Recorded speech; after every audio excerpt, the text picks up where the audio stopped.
Because my own love for myself might not have been real, I've made her my everything, the newest, most exciting thing in my life. So now that she's gone, I've got nothing left. It's not her fault. She didn't do anything. I chose to feel this way. I have left myself unloved. If I loved myself, would I have no way of fulfilling myself on my own? I said to her today, my words, once that person is gone, you have nothing left.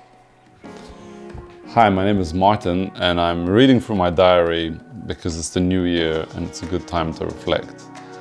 I've realized that there's some really proper bangers in there that I'd like to share with you, even though at times it's a bit personal.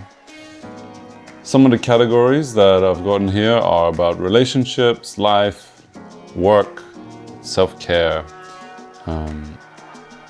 So, without further ado, let's get into it. I've been feeling the need for female companionship. I wonder if this is a detox of a sort of nofap. For years I've disguised this feeling with porn and affection from characters who are not real. One thing is different. I know my worth. I know I am worthy of being loved and I'm an excellent partner or companion. I guess here's where I'm feeling lonely. This void of loneliness I've been feeling. I've been disguising that with watching porn. And here I've stopped watching porn. And I've realized that I need to do something about it. And this is one of my biggest critiques about porn is that exactly this. It stops us from following that need, that desire, following up on it by dusting it under the carpet, so to speak, with something rather unhealthy. What to do with life? Accept that it will end.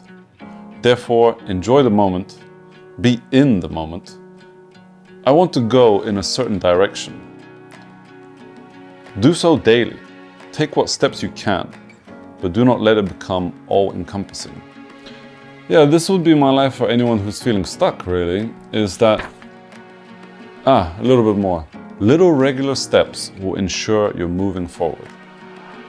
Took the words right out my mouth past me.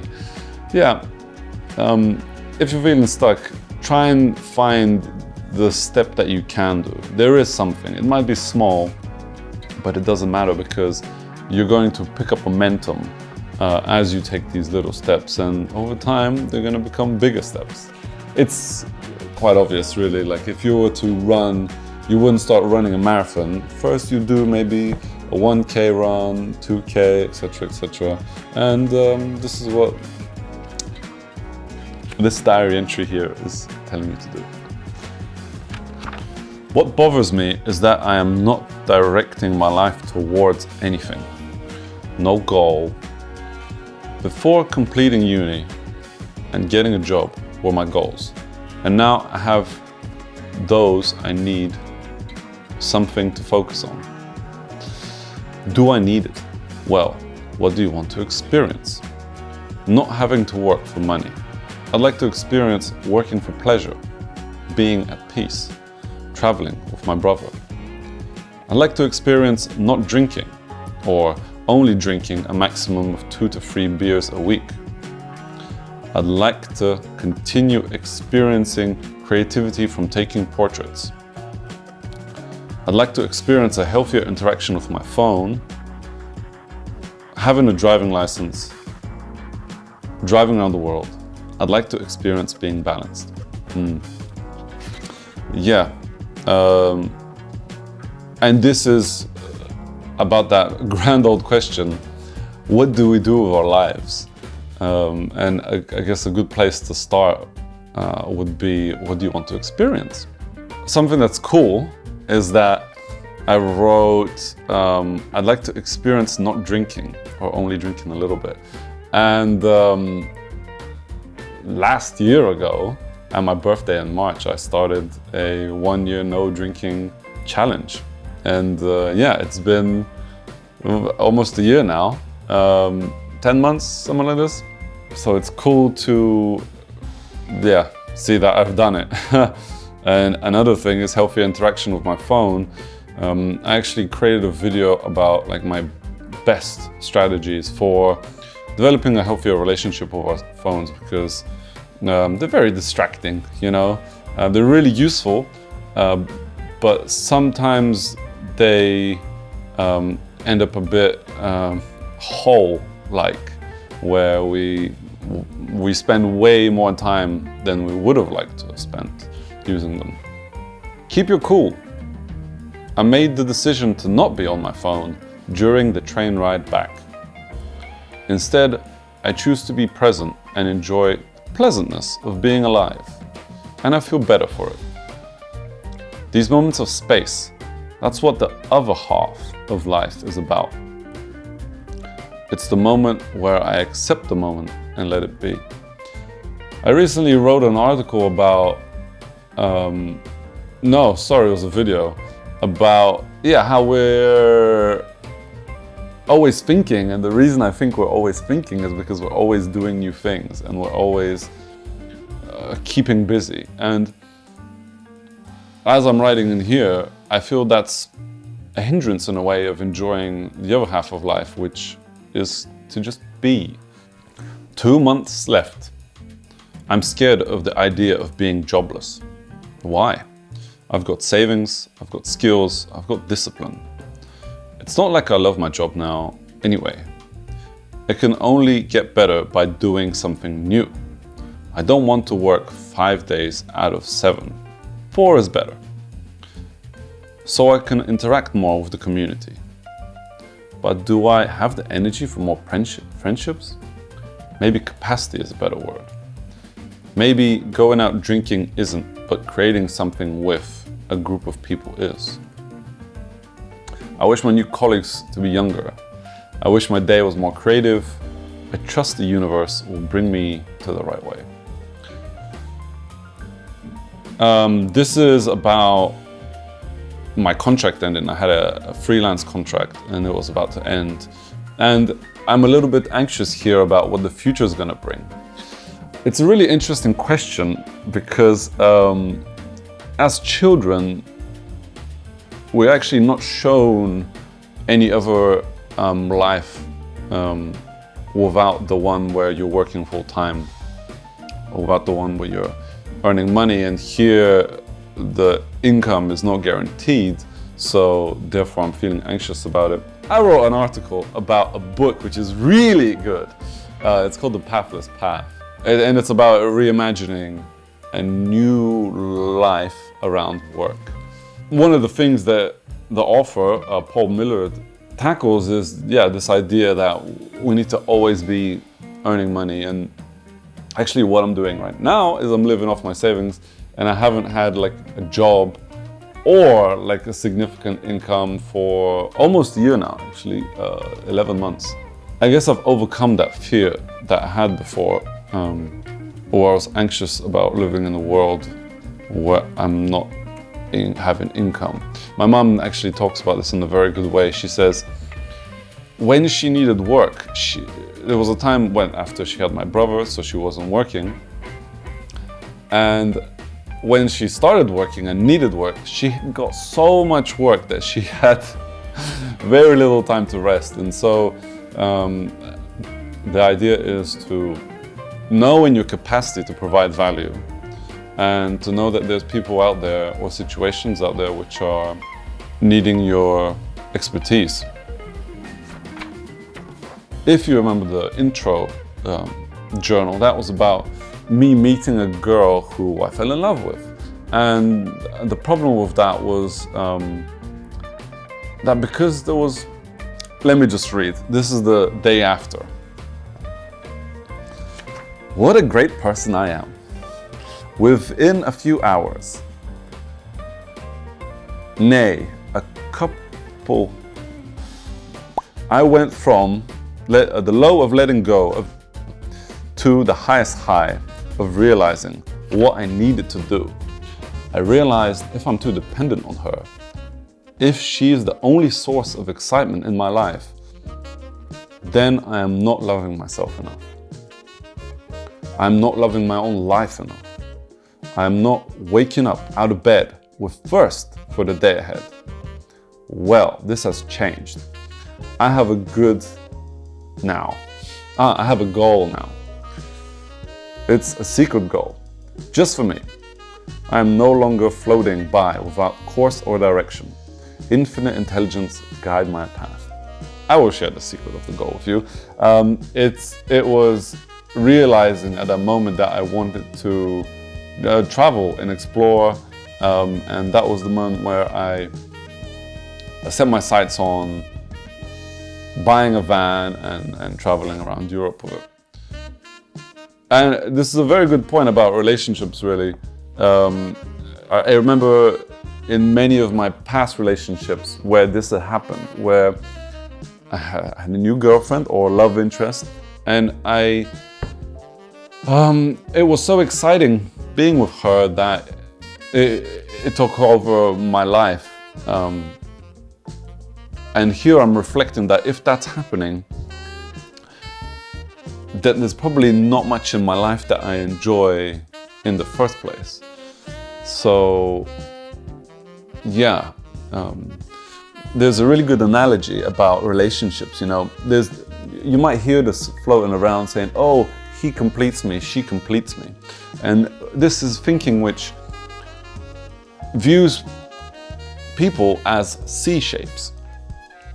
And we're all floating around life looking for the other C shape, which is going to complete us. But actually, we should view ourselves as O shapes. We're already complete. And perhaps you may choose to look for another O shape to share your completeness with. Check this one out, this one's cool. If I have no compulsions, what would I like to do with life? If I did one thing and looked back for 100 years, was it all worthwhile? A. Travel, see the world, capture the beauty, create, paint, strip down unnecessaries, live simply, write perhaps. Should I start a blog? One that would set an example of living simply, Stoic philosophies, showing people how to deal with modern life. So this is written in December 2021.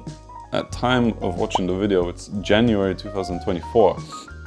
So I have now a blog now, which I write about those things, and that's kind of cool. I didn't read this journal entry before I started the blog. But now I reflect, and I've seen that it's important to me. It has been important to me before.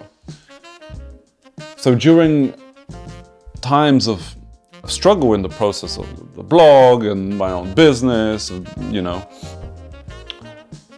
something like this would have been something like this is incredibly useful because, yeah, I can see that, hey, this is important to who I am and I should keep going. So it's a good idea to have a journal. Okay, speaking of New Year's, this one is from the 4th of January 2022, 2 years ago. A new year offers a time for a clean slate. My last was my best yet in terms of career, money, also relationships. What would I do differently? Not worry so much. I've recognized the natural flow of things now. Set a course and be not disheartened by challenges, but carry a detached embrace for the present moment. What my relationship with flow taught me is to let go and be ready to receive your gifts, and they will come. Is there one thing I could wish for myself this year? To find meaning and purpose in my work, which will result me in having the best job ever. Ooh, a lot to digest in here. What would I do better? Not worry so much. I think that's a good one. You know, life's full of uncertainty, and I'm gonna reflect back to The Pathless Path again, which is a book that's really made me comfortable with the uncertainty that we face in life. And it's that I would rather be in this uncertainty than live a life which is very certain. I remember as a kid, I'd be very scared of this kind of traditional life path that we kind of have, where we go to school, get a job, meet someone, buy a house, get married, have kids, and die. And so yeah, I think embracing uncertainty is a good one. Also, my relationship with Flo, this is my girlfriend. Before we met, the year kind of before we met, we talked about this later, and we found out that both of us reached a state in our lives where we weren't needing a partner anymore to feel fulfilled. And lo and behold, we then find each other. And I think the lesson there is, well, there's a bunch, I guess. Let go and be ready. Was probably the most succinct way of putting it. And also to find meaning and purpose in my work, which I'm doing right now, making this video for you, and the stuff over on my website, martinkadiev.com. Waking up in the morning. Suddenly, I have 2 hours to play with, to address myself. Like the richest man in Babylon, where the first tenth goes to him, then perhaps the first hour should go to me. I take that hour from the evening where I play video games and instead invest it in looking after myself. Reaching my goal of financial independence and finding an apartment which will serve to house guests and make my commute smaller. I also rest upon my tried and true tool of meditation and heal my body with yoga. I must go to bed early, 10 p.m. in bed, journal facing the sun.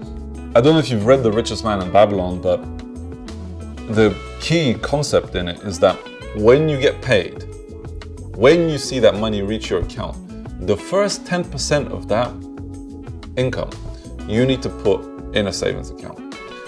And over time, you're going to develop big savings, which then grants you opportunities.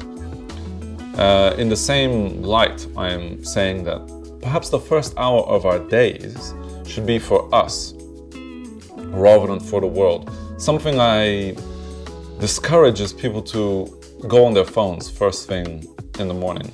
And my technique for that is to put my phone on airplane mode before I go to bed, so that in the morning when I turn my alarm off, I'm not distracted by loads and loads of messages and notifications. I think the first hour should be for us. And like I said here, I'm gonna use it to look after myself.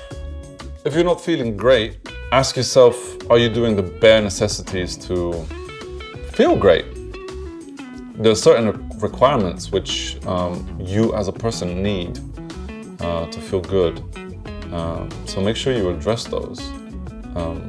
And if you're not addressing them, that's fine, but don't expect great results. Why do human beings resist change? Because it's hard. It requires leaving comfort zone. It requires acceptance that we are wrong or we could be better. In what way am I resisting change? German lessons. It's something I tell myself I'm unsure about, but I am happy to moan over how lonely it is in Berlin, or how hard to interact with the locals is. I resist the time commitment because I think I'm better off resting and/or using it for my business. Perhaps I could find Germans I could chat with to practice my language, like a pen pal. That sounds fun. What inspired me to write this is, seeing people close to me be half-assed about taking the next step in their life and being cautious about it. And yeah, here I guess the next step in my life is to fully immerse myself in German lessons. That reminds me to call my neighbor, Max, and to arrange some German lessons with him. September morning, greeting the sunrise, reminded me of July morning, 8 years ago in Sozopol. Waking up to photography first thing in the morning is fulfilling and good me time. I'm thinking about my channel and how in your face common advice seems. It falsely scares potential viewers into clicking, similar to how tabloids work. This is not the mark I want to leave on the planet. I remember Dare B's philosophy on shaping the internet of tomorrow. It's about how things stay on the internet forever, so we must think about the world we are creating. If you don't know about Dare B, it's a fantastic platform with free workouts, and their structure is so that there's no adverts on it. The reason they say this is because, yeah, like I said here, they're mindful of the world and the internet they're creating by including those adverts. So they function entirely off donations, I believe. Have you thought about the internet as that kind of way, you know, where we're building, you know, these virtual pages and world, which is going to last forever, and then for anyone navigating it after we've gone, is this the world you'd like to navigate through yourself? Woke up today in bed. Thoughts of and appraisal flooded me. Feelings of anger, pain, insecurity. I am still not over it, 7 months down the line. I have not worked in a team yet to regain my confidence. Because after all, I base my confidence on what others think of me.